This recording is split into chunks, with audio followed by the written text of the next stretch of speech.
La littérature, il faut la rendre sexy. La littérature, elle souffre d'un manque de glamour, c'est vrai.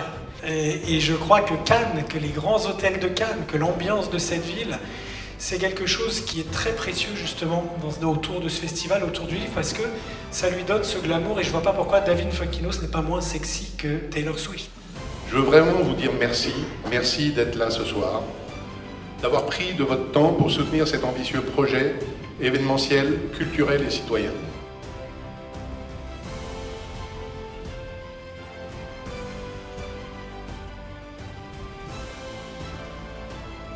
Le livre peut changer un destin, comme l'art, comme la musique. Et c'est pourquoi vous, les auteurs, vous parlez d'art avec tant de bonheur. Et c'est pourquoi l'an prochain, le festival construira des ponts entre le livre et les arts scéniques. Mais je pense quand même vraiment très sérieusement que ce glamour du livre est très important. Il faut que ça brille. Et briller, c'est pas superficiel. Il faut que le livre attire la jeunesse.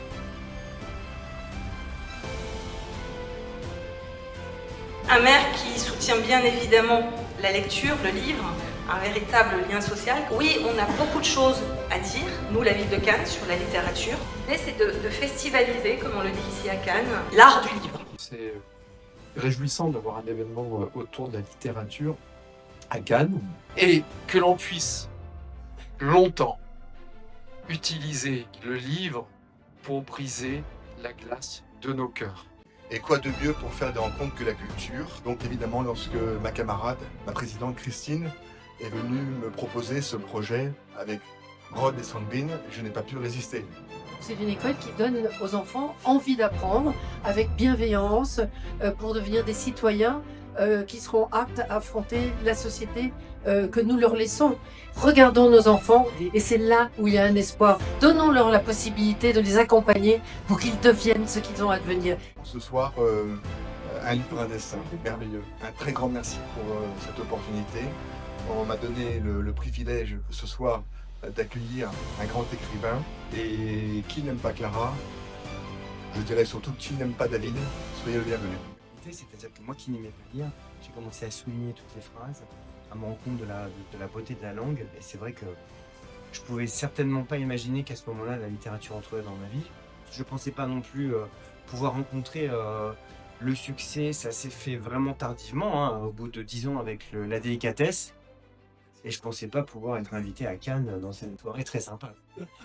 Est-ce que c'est possible de réconcilier tout ailleurs qu'en littérature? Ce qu'on peut faire dans un roman, ce que moi j'ai tâché de faire dans celui-là, c'est d'apporter des réponses. On peut faire ça dans un roman. Dans la vie, on n'a pas toujours les réponses. Je suis venue à l'écriture de façon tout à fait naturelle, mais en même temps, je ne savais pas du tout que je serais écrivain. Je ne savais même pas que c'était un vrai métier. Si on m'avait dit à 20 ans qu'un jour je serais écrivaine, je crois que j'aurais ri. Alors je me suis dit, si ça m'a touchée, alors moi aussi, de ma singularité, de l'endroit où je suis, évidemment que je peux m'adresser au monde. Mais je ne suis pas écrivain, je ne suis pas photographe, je ne suis pas historien. Ça fait beaucoup de choses, simplement, je sais qu'il y avait une belle matière à exprimer et je voulais que ce livre soit le miroir de cette belle matière. Cette jante ville de Cannes est née d'un baiser du soleil et de la mer.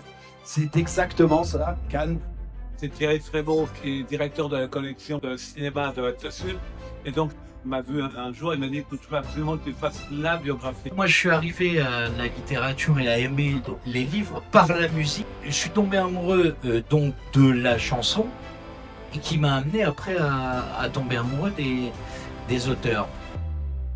Longue vie à ce festival qui soit sous le signe du glamour, de la joie / jubilation